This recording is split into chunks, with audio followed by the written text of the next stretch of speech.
Well, hi everybody. Gary Sinclair, just back from a wonderful 8 days in Montana. Yeah, at the incredible Glacier National Park. This was a bucket list item for Jackie and me for sure.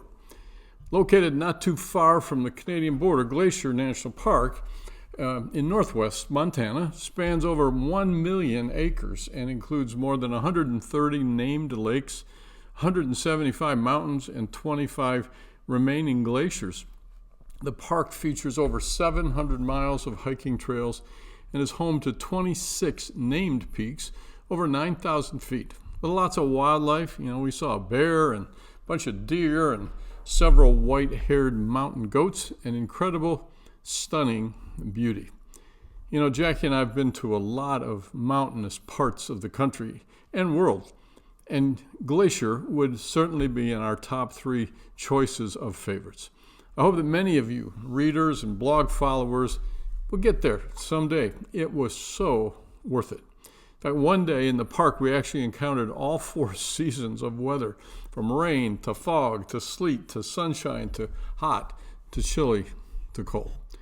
The lakes, the peaks, the reflections in the water, the wide-angle views, and the up-close and personal vistas were a taste of heaven.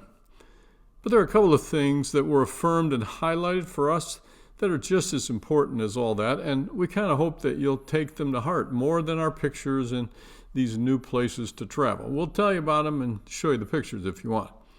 But first of all, we were again reminded of the blessings of just meeting other people. Even if they're very different than we are, or even when we maybe didn't see the encounter coming.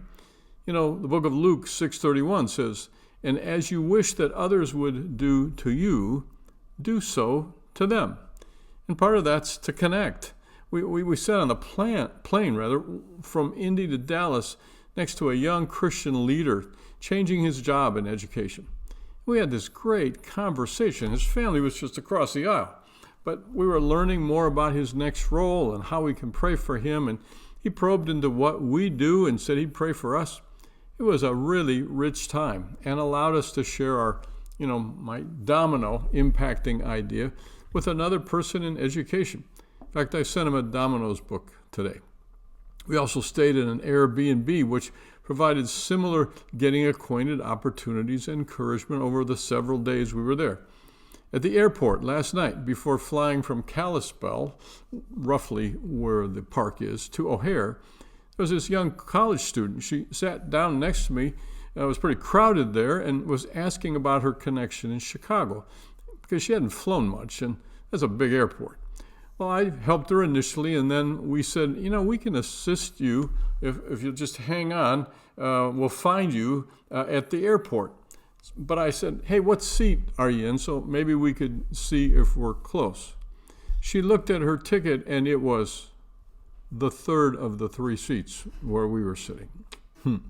See, not all people meetings are that amazing, but we were encouraged again to keep our radar up and a positive attitude, this desire to be kind, and to make sure we don't miss key opportunities and connections that perhaps God has set up ahead of time.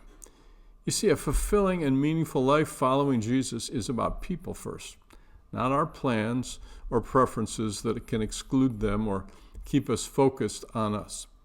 Second, we had affirmed again the reality of God's leading us through those chance encounters.